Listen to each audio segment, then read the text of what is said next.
Hello दोस्तों, स्वागत है आपका हमारे चैनल शिवानी स्किल सीरीज में। और आज हम स्टार्ट करने वाले हैं एनसीईआरटी 360 डिग्री भारतीय राज्य व्यवस्था का 6 to 12 एनसीईआरटी। दोस्तों, तो मैंने ऑलरेडी 6 और 7 कंप्लीट कर लिया है और 8 का 1 और 2 चैप्टर कंप्लीट हो चुका है दोस्तों। तो आज हम आगे बढ़ेंगे 3 और चैप्टर 4 की तरफ। तो दोस्तों स्टार्ट करते हैं बिना समय गंवाए। और अगर दोस्तों मेरी ये एफर्ट्स, मेरी ये वीडियोस पसंद आती हो तो प्लीज़ एक लाइक, शेयर एंड सब्सक्राइब जरूर कर दीजिएगा। अध्याय 3 है, हमें संसद क्यों चाहिए। क्वेश्चन नंबर 1 है, भारत देश निम्नलिखित में से किस तिथि को आज़ाद हुआ था।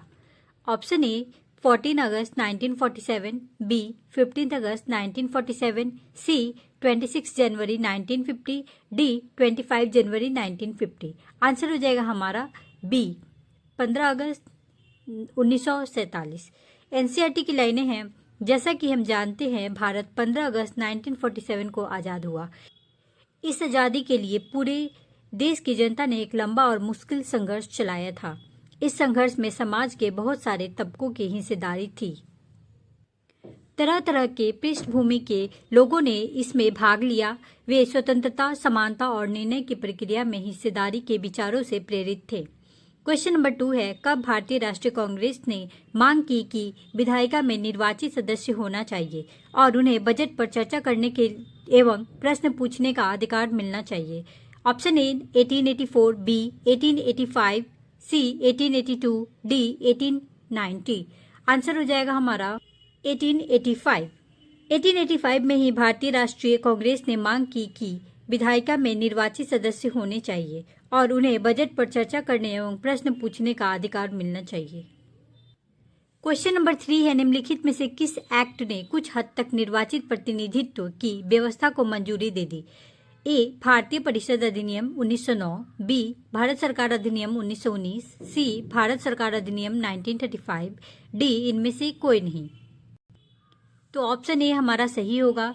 एनसीईआरटी की लाइनें हैं, 1909 में बने गवर्नमेंट ऑफ इंडिया एक्ट ने कुछ हद तक निर्वाचित प्रतिनिधित्व की व्यवस्था को मंजूरी दे दी। हालांकि ब्रिटिश सरकार के अंतर्गत बनाई गई ये शुरुआती विधायिकाएं राष्ट्रवादियों के बढ़ते जा रहे दबाव के कारण ही बनी थी, लेकिन इनमें भी सभी वयस्कों को न तो वोट डालने का अधिकार दिया गया था और न ही आम लोग निर्णय प्रक्रिया में हिस्सा ले सकते थे। क्वेश्चन नंबर 4 है, निम्नलिखित में से किस वर्ष पहली बार आम चुनाव ने पहली बार पूरे देश में ईवीएम का इस्तेमाल किया था। 2000, 2004, 2009, 1995। आंसर हो जाएगा हमारा 2004। एनसीईआरटी की लाइनें हैं, इस चित्र में एक मतदाता इलेक्ट्रॉनिक वोटिंग मशीन ईवीएम के इस्तेमाल की विधि पढ़ रहा है। 2004 के आम चुनाव में पहली बार पूरे देश में ईवीएम का इस्तेमाल किया गया था। इस चुनाव में ईवीएम का इस्तेमाल लगभग 1.5 लाख पेड़ों की रक्षा हुई, क्योंकि मतपत्रों की छपाई के लिए इन पेड़ों को काटकर 8000 टन का कागज बनाना पड़ता। क्वेश्चन नंबर 5 है, सार्वभौमिक वयस्क मताधिकार से क्या तात्पर्य है। ए देश में केवल वयस्क पुरुषों को वोट देने का अधिकार, बी देश के केवल वयस्क महिलाओं को वोट देने का अधिकार, सी देश के सभी वयस्क नागरिकों को वोट देने का अधिकार, डी इनमें से कोई नहीं। आंसर हो जाएगा हमारा सी, देश के सभी वयस्क नागरिकों को वोट देने का अधिकार। चलिए, तो एनसीईआरटी की लाइनें हैं, संघर्ष के सपनों और आकांक्षाओं ने स्वतंत्र भारत के संविधान में ठोस रूप ग्रहण किया। इस संविधान ने सार्वभौमिक वयस्क मताधिकार के सिद्धांत को अपनाया। सार्वभौमिक वयस्क मताधिकार का मतलब है कि देश के सभी वयस्क नागरिकों को वोट देने का अधिकार है। क्वेश्चन नंबर 6 है, देश द्वारा चुने गए सभी प्रतिनिधियों के समूह को ही संसद कहा जाता है। ए केवल पूंजीपति, बी केवल सरकार, सी जनता, डी इनमें से कोई नहीं। आंसर हो जाएगा हमारा जनता। एनसीईआरटी की लाइनें हैं, व्यक्ति सरकार को अपनी मंजूरी कैसे देता है। जैसे कि आपने पढ़ा है, मंजूरी देने का एक तरीका चुनाव है। लोग संसद के लिए अपने प्रतिनिधित्व का चुनाव करते हैं। इन्हीं निर्वाचित प्रतिनिधियों में से एक समूह सरकार बनाता है। जनता द्वारा चुने गए सभी प्रतिनिधियों के इस समूह को ही संसद कहा जाता है। यह संसद सरकार को नियंत्रित करती है और उसका मार्गदर्शन करती है। इस लिहाज से अपने निर्वाचित प्रतिनिधियों के माध्यम से लोग ही सरकार बनाते हैं और उस पर नियंत्रण रखते हैं। क्वेश्चन नंबर 7 है, सरकार को निम्न में से कौन नियंत्रित करती है? संसद, विधायक, सांसद, मंत्री। आंसर हो जाएगा हमारा संसद। दोस्तों तो ये डिस्क्रिप्शन सेम ही है, आगे बढ़ते हैं। क्वेश्चन नंबर 8 है, निम्न में से कौन देश की सर्वोच्च कानून निर्मात्री संस्था है? विधानसभा, लोकसभा, राज्यसभा, संसद। आंसर हो जाएगा हमारा संसद। भारतीय संसद देश की सर्वोच्च कानून निर्मात्री संस्था है। इसके 2 सदन हैं, राज्यसभा और लोकसभा। क्वेश्चन नंबर 9 है, संसद के निम्नलिखित में से कितने सदन होते हैं? 1, 2, 3, 4। आंसर हो जाएगा हमारा ऑप्शन बी 2। क्वेश्चन नंबर 10 है, देश के डैश राज्यसभा के सभापति होते हैं? राष्ट्रपति, उपराष्ट्रपति, प्रधानमंत्री, राज्यपाल। आंसर हो जाएगा हमारा ऑप्शन बी उपराष्ट्रपति। एनसीईआरटी की लाइनें हैं, राज्यसभा में कुल 245 सदस्य होते हैं। देश के उपराष्ट्रपति राज्यसभा के सभापति होते हैं। क्वेश्चन नंबर 11 है, लोकसभा के लिए हर डैश साल में चुनाव करवाए जाते हैं? 6, 5, 4, 2। आंसर हो जाएगा हमारा 5। एनसीईआरटी की लाइनें हैं, जिस तरह राज्य विधानसभा के लिए चुनाव होते हैं, आमतौर पर लोकसभा के लिए हर 5 साल में चुनाव करवाए जाते हैं। जैसा कि पृष्ठ संख्या 41 पर दिए गए नक्शे में दिखाया गया है, देश को बहुत सारे निर्वाचन क्षेत्रों में बांटा गया है। प्रत्येक निर्वाचन क्षेत्र से एक व्यक्ति का संसद में भेजा जाता है। चुनाव लड़ने वाले उम्मीदवार आमतौर पर विभिन्न राजनीतिक दलों के सदस्य होते हैं। क्वेश्चन नंबर 12 है, लोकसभा का चुनाव जीतने वाले उम्मीदवार निम्नलिखित में से क्या कहलाते हैं? विधायक, सांसद, विधान पार्षद। आंसर हो जाएगा हमारा सांसद। चुने जाने के बाद ये उम्मीदवार संसद सदस्य या सांसद एमपी कहलाते हैं। इन सांसदों को मिलाकर संसद बनती है। संसद के चुनाव हो जाने के बाद संसद को निम्नलिखित काम करने पड़ते हैं। क्वेश्चन नंबर 13 है, एमपी से तात्पर्य है? Manager of parliament, management of parliament, member of parliament. इनमें से कोई नहीं। आंसर हो जाएगा हमारा member of parliament. Question number 14 है, भारतीय संसद के निम्नलिखित में से कितने अंग हैं? 1, 2, 3, 4। आंसर हो जाएगा हमारा ऑप्शन सी 3। एनसीईआरटी की लाइनें हैं, भारतीय संसद में राष्ट्रपति और 2 सदन होते हैं, राज्यसभा और लोकसभा। लोकसभा चुनाव के बाद सांसदों की एक सूची बनाई जाती है, इससे पता चलता है। क्वेश्चन नंबर 15 है, भारतीय संसद के निम्न में से कौन अंग है? राष्ट्रपति, राज्यसभा, लोकसभा, उपयुक्त तीनों। तो आंसर हो जाएगा हमारा उपयुक्त तीनों। सेमी डिस्क्रिप्शन है दोस्तों, आगे बढ़ते हैं। क्वेश्चन नंबर 16 है, लोकसभा में सदस्य की अधिकतम संख्या कितनी हो सकती है? 540, 545, 552, 530। आंसर हो जाएगा हमारा 552। एनसीईआरटी की लाइनें हैं, लोकसभा में 552 में से 530 सदस्य राज्यों के और 20 केंद्र शासित प्रदेशों के प्रतिनिधि होने चाहिए। शेष 2 को आंग्ल भारतीय समुदाय से राष्ट्रपति द्वारा नामित किए जाते हैं, लेकिन जनवरी 2020 में आंग्ल भारतीय सीटों को संसद और भारत के राज्य विधानमंडल में समाप्त कर दिया गया। क्वेश्चन नंबर 17 है, वर्तमान में लोकसभा में सदस्य की संख्या कितनी है? 550, 545, 543, 500। आंसर हो जाएगा हमारा 543। चलिए एनसीईआरटी की लाइनें देखते हैं। लोकसभा में कुल 543 निर्वाचित सदस्य और 2 मनोनीत सदस्य होते हैं। लोकसभा में 552 में से 530 सदस्य राज्यों के और 20 केंद्र शासित प्रदेशों के प्रतिनिधि होने चाहिए। शेष 2 को आंग्ल भारतीय समुदाय से राष्ट्रपति द्वारा नामित किए जाते हैं, लेकिन जनवरी 2020 में आंग्ल भारतीय सीटों को संसद और भारत के राज्य विधानमंडल में समाप्त कर दिया गया।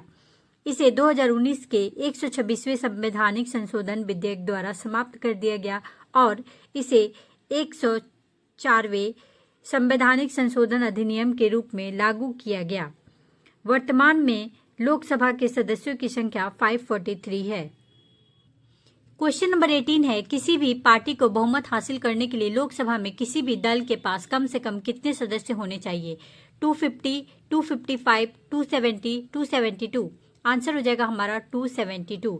बहुमत हासिल करने के लिए लोकसभा में किसी भी दल के पास कम से कम 272 सदस्य होने चाहिए। क्वेश्चन नंबर 19 है, संसद में बहुमत प्राप्त करने वाले दल का विरोध करने वाले सभी राजनीतिक दल डैश कहलाते हैं। सत्ता दल, विपक्षी दल, पार्टी दल, इनमें से कोई नहीं। आंसर हो जाएगा हमारा विपक्षी दल। बहुमत प्राप्त करने वाले दल या गठबंधन का अंग नहीं होने वाले सभी राजनीतिक दल विपक्षी दल कहलाते हैं। क्वेश्चन नंबर 20 है, डैश ऐसे लोगों का समूह होती है जो संसद द्वारा बनाए गए कानूनों को लागू करने के लिए मिलकर काम करते हैं। न्यायपालिका, कार्यपालिका, विधायिका, इनमें से कोई नहीं। आंसर हो जाएगा हमारा कार्यपालिका। एनसीईआरटी की लाइनें हैं, कार्यपालिका ऐसे लोगों का समूह होती है जो संसद द्वारा बनाए गए कानूनों को लागू करने के लिए मिलकर काम करते हैं। जब हम सरकार शब्द का इस्तेमाल करते हैं तो हमारे जहन में अक्सर यही कार्यपालिका होती है। क्वेश्चन नंबर 21 है, सरकार शब्द का प्रयोग करने पर हमारे जहन में अक्सर निम्नलिखित में से कौन सा शब्द आता है? न्यायपालिका, कार्यपालिका, विधायिका, इनमें से कोई नहीं। आंसर हो जाएगा हमारा कार्यपालिका। जब हम सरकार शब्द का इस्तेमाल करते हैं तो हमारे जहन में अक्सर यही कार्यपालिका होती है। क्वेश्चन नंबर 22 है, भारत का डैश लोकसभा में सत्ताधारी दल का मुखिया होता है।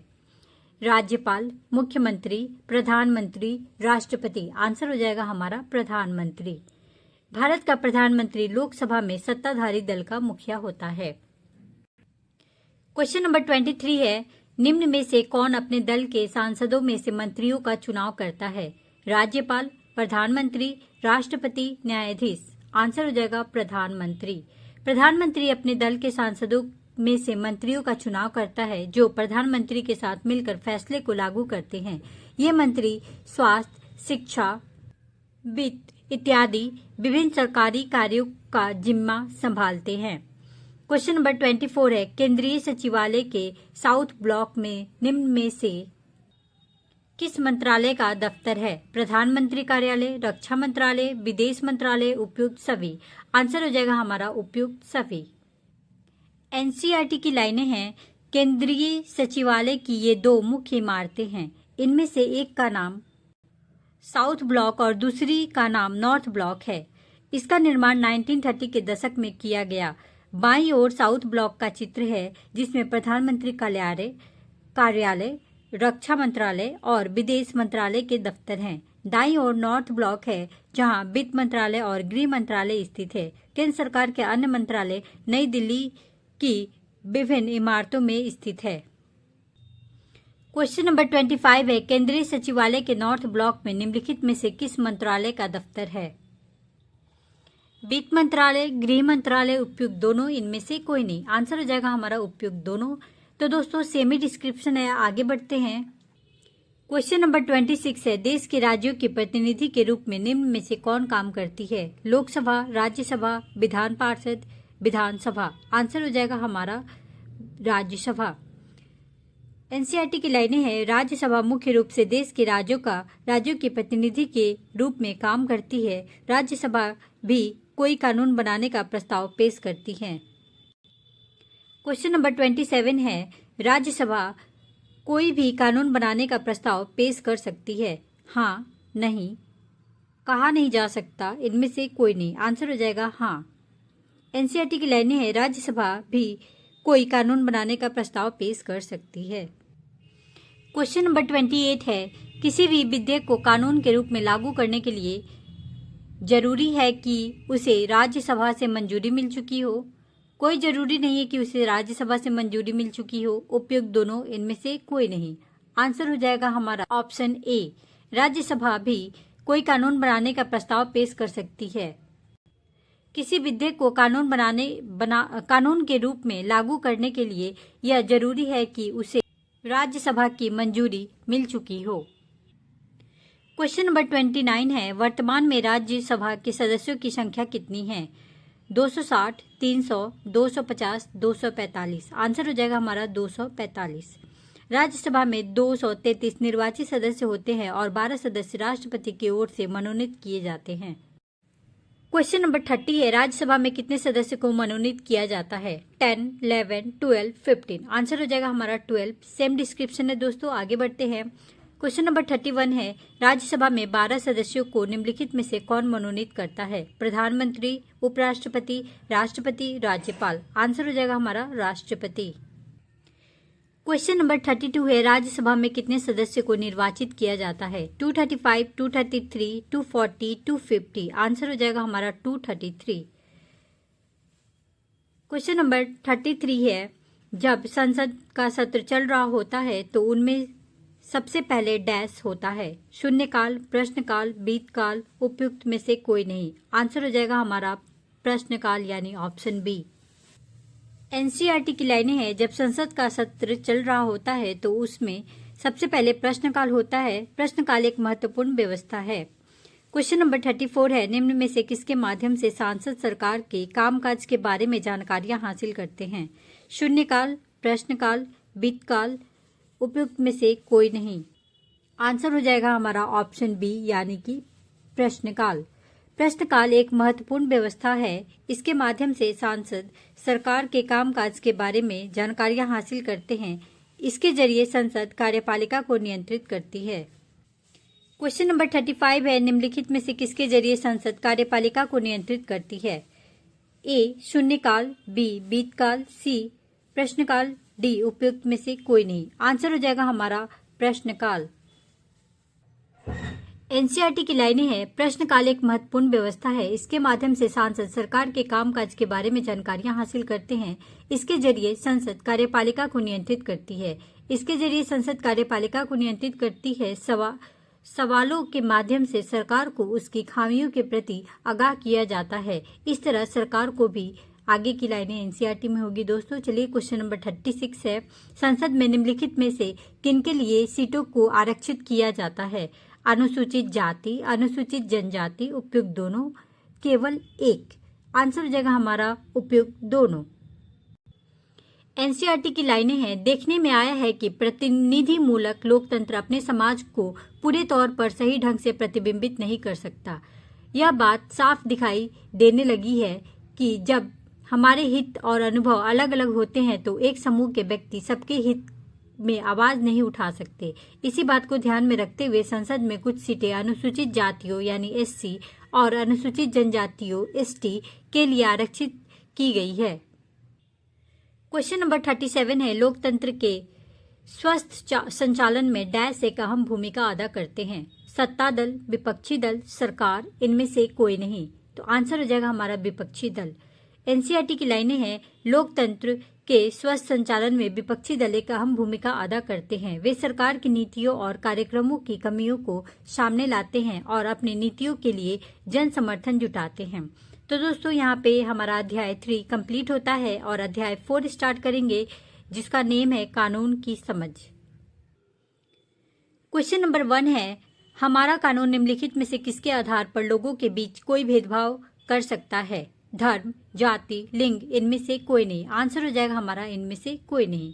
हमारा कानून धर्म, जाति और लिंग के आधार पर लोगों के बीच कोई भेदभाव नहीं करता। कानून के शासन का मतलब यह है कि सभी कानून देश के सभी नागरिकों पर समान रूप से लागू होते हैं। कानून से ऊपर कोई व्यक्ति नहीं है, चाहे वह सरकारी अधिकारी हो या धन्ना सेठ हो, और हाँ, यहाँ तक कि राष्ट्रपति ही क्यों न हो। किसी भी अपराध या कानून के उल्लंघन के एक निश्चित सजा होती है। सजा तक पहुँचने की भी एक तय प्रक्रिया है जिसमें व्यक्ति अपना अपराध साबित किया जाता है। लेकिन क्या हमेशा ऐसा ही था? क्वेश्चन नंबर 2 है, हमारे देश में कानून के शासन का मतलब है कि ए सभी कानून देश के सभी नागरिकों पर समान रूप से लागू होते हैं, बी कानून के ऊपर कोई व्यक्ति नहीं है, चाहे वह सरकारी अधिकारी हो या धन्ना सेठ हो, चाहे राष्ट्रपति ही क्यों ना हो, सी किसी भी अपराध व कानून के उल्लंघन की एक निश्चित सजा होती है, डी उपयुक्त सभी। आंसर हो जाएगा हमारा उपयुक्त सभी। और दोस्तों सेमी डिस्क्रिप्शन है, आगे बढ़ते हैं। क्वेश्चन नंबर 3 है, भारतीय विरोध के बावजूद रॉलेट एक्ट को कब लागू कर दिया गया? 10 अप्रैल 1919, 10 मार्च 1920, 10 मार्च 1919, 10 मार्च 1920। आंसर हो जाएगा हमारा ऑप्शन सी 10 मार्च 1919। रॉलेट एक्ट अंग्रेजों के मनमानेपन का एक और उदाहरण था। इस कानून के जरिए ब्रिटिश सरकार बिना मुकदमा चलाए लोगों को कारावास में डाल सकती थी। महात्मा गांधी सहित सभी भारतीय राष्ट्रवादी नेता रॉलेट एक्ट के सख्त खिलाफ थे। भारतीय विरोध के बावजूद 10 मार्च 1919 से रॉलेट एक्ट को लागू कर दिया गया। पंजाब में इस कानून का भारी पैमाना का विरोध होता रहा। इसी क्रम में आगे की लाइनें एनसीईआरटी में होगी। दोस्तों चलिए आगे बढ़ते हैं। क्वेश्चन नंबर 4 है, अमृतसर में जालियांवाला बाग हत्याकांड की घटना कब घटी? 13 अप्रैल 1919, 15 अप्रैल 1919, 11 अप्रैल 1919, 10 अप्रैल 1919। आंसर हो जाएगा हमारा ऑप्शन ए 13 अप्रैल 1919। एनसीईआरटी की लाइनें हैं, महात्मा गांधी सहित सभी भारतीय राष्ट्रवादी नेता रॉलेट एक्ट के सख्त खिलाफ थे। बावजूद 10 मार्च 1990 से रॉलेट एक्ट को लागू कर दिया गया। पंजाब में इस कानून का भारी पैमाने पर विरोध होता रहा। इसी क्रम में 10 अप्रैल को डॉक्टर सत्यपाल किचलू, डॉक्टर सैफुद्दीन किचलू को गिरफ्तार कर लिया गया। इन नेताओं की गिरफ्तारी के विरोध में 13 अप्रैल को अमृतसर के जालियांवाला बाग में एक सभा का आयोजन किया गया। जिस समय यह सभा चल रही थी उसी समय जनरल डायर ब्रिटिश फौजी टुकड़ियों के साथ बाग में दाखिल हुआ। उसने बाहर निकलने का रास्ता बंद करके बिना चेतावनी दिए लोगों पर अंधाधुंध गोलियां चलवा दी। इस हत्याकांड में कई सौ लोग मारे गए और असंख्य जख्मी हुए। क्वेश्चन नंबर 5 है, रॉलेट एक्ट का पंजाब में भारी विरोध होता रहा। इसी क्रम में 10 अप्रैल को निम्नलिखित में से किसे गिरफ्तार किया गया? डॉक्टर सत्यपाल, सैफुद्दीन किचलू, उपयुक्त दोनों, इनमें से कोई नहीं। आंसर हो जाएगा हमारा उपयुक्त दोनों। एनसीईआरटी की लाइनें हैं, भारतीय विरोध के बावजूद 10 मार्च 1919 से रॉलेट एक्ट को लागू कर दिया गया। पंजाब में इस कानून का भारी पैमाना पर विरोध होता रहा। इसी क्रम में 10 अप्रैल को सत्यपाल और डॉक्टर सैफुद्दीन किचलू को गिरफ्तार कर लिया गया। क्वेश्चन नंबर 6 है, 13 अप्रैल 1919 को जालियांवाला बाग में किसने गोली चलवा दी थी? Alexander Muddiman, John Carnac, John Saunders, general Dyer. Answer हो जाएगा हमारा जनरल डायर। इन नेताओं की गिरफ्तारी के विरोध में 13 अप्रैल को अमृतसर के जालियांवाला बाग में एक सभा का आयोजन किया गया। जिस समय यह सभा चल रही थी उसी समय जनरल डायर ब्रिटिश फौजी टुकड़ियों के साथ बाग में दाखिल हुआ। उसने बाहर निकलने का रास्ता बंद करके बिना चेतावनी दिए लोगों पर अंधाधुंध गोलियां चलवा दी। इस हत्याकांड में कई सौ लोग मारे गए और असंख्य जख्मी हुए। मरने और घायल होने वाले में बहुत सारी औरतें और बच्चे भी थे। इस पेंटिंग में जालियांवाला बाग जनसंहार के समय हुई गोलीबारी का दृश्य दिखाया गया है। क्वेश्चन नंबर 7 है, डैश का राजद्रोह एक्ट अंग्रेजी शासन के मनमानेपन की मिसाल था? 1970, 1870, 1875, 1885। आंसर हो जाएगा हमारा ऑप्शन बी 1870। एनसीईआरटी की लाइनें हैं, बहुत सारे लोग मानते थे कि हमारे देश में कानून के शासन की शुरुआत अंग्रेजों ने की थी। इतिहासकारों में इस बात पर काफी विवाद रहा है। इसके कई कारण हैं। एक कारण तो यह है कि औपनिवेशिक कानून मनमानेपन पर आधारित था। दूसरी वजह यह बताई जाती है कि ब्रिटिश भारत में कानूनी मामलों में के विकास में भारतीय राष्ट्रवादियों ने एक अहम भूमिका निभाई थी। 1870 का राजद्रोह एक्ट अंग्रेजी शासन के मनमानेपन की मिसाल था। इस कानून में राजद्रोह की परिभाषा बहुत व्यापक थी। इसके मुताबिक अगर कोई भी व्यक्ति ब्रिटिश सरकार का विरोध या आलोचना करता था तो उसे मुकदमा चलाए बिना ही गिरफ्तार कर लिया जाता था। क्वेश्चन नंबर 8 है, यदि संसद कोई कानून बनाती है और वह कानून संविधान के विरुद्ध है तो निम्न में से कौन उसको रद्द कर सकता है? कार्यपालिका, न्यायपालिका, विधायिका, इनमें से कोई नहीं। आंसर हो जाएगा हमारा न्यायपालिका। वे इस मुद्दे पर फैसले करने के लिए अदालत की शरण में जा सकते हैं। यदि अदालत को ऐसा लगता है कि वह कानून संविधान के विरुद्ध है तो वह उसमें संशोधन कर सकती है या उसे रद्द कर सकती है। क्वेश्चन नंबर 9 है, जब सरकार को ऐसा लगता है कि उसके खिलाफ प्रतिरोध पैदा हो रहा है या विद्रोह किया जा रहा है तो उसे डैश कहा जाता है? विरोध, राजद्रोह, शक्ति, इनमें से कोई नहीं। आंसर हो जाएगा हमारा राजद्रोह। एनसीईआरटी की लाइनें हैं, राजद्रोह जब सरकार को ऐसा लगता है कि इसके खिलाफ प्रतिरोध पैदा हो रहा है या विद्रोह किया जा रहा है तो उसे राजद्रोह कहा जाता है। ऐसी स्थिति में सरकार को किसी की गिरफ्तारी के लिए ठोस सबूत की जरूरत नहीं होती। 1870 के राजद्रोह एक्ट के अंतर्गत अंग्रेज सरकार राजद्रोही की बहुत व्यापक परिभाषा का इस्तेमाल करती थी, लिहाजा वे इस कानून के तहत किसी भी व्यक्ति को गिरफ्तार करके जेल में डाल सकते थे। राष्ट्रवादी नेता इस कानून को मनमाना मानते थे, क्योंकि बहुत सारे लोगों की गिरफ्तारी से पहले वजह भी नहीं बताई जाती थी। उन्हें बिना मुकदमा चलाए ही जेल में डाल दिया जाता था। क्वेश्चन नंबर 10 है, दमनकारी से तात्पर्य है ए. स्वतंत्र और स्वाभाविक विकास या अभिव्यक्ति को आराम से रोकना, बी. स्वतंत्र और स्वाभाविक विकास या अभिव्यक्ति को रोकने के लिए सख्ती से नियंत्रण स्थापित करना, सी. स्वतंत्र और स्वाभाविक विकास या अभिव्यक्ति को रोकने के लिए समझाकर नियंत्रण स्थापित करना, डी. इनमें से कोई नहीं। आंसर हो जाएगा हमारा ऑप्शन बी, यानी स्वतंत्र और स्वाभाविक विकास या अभिव्यक्ति को रोकने के लिए सख्ती से नियंत्रण स्थापित करना।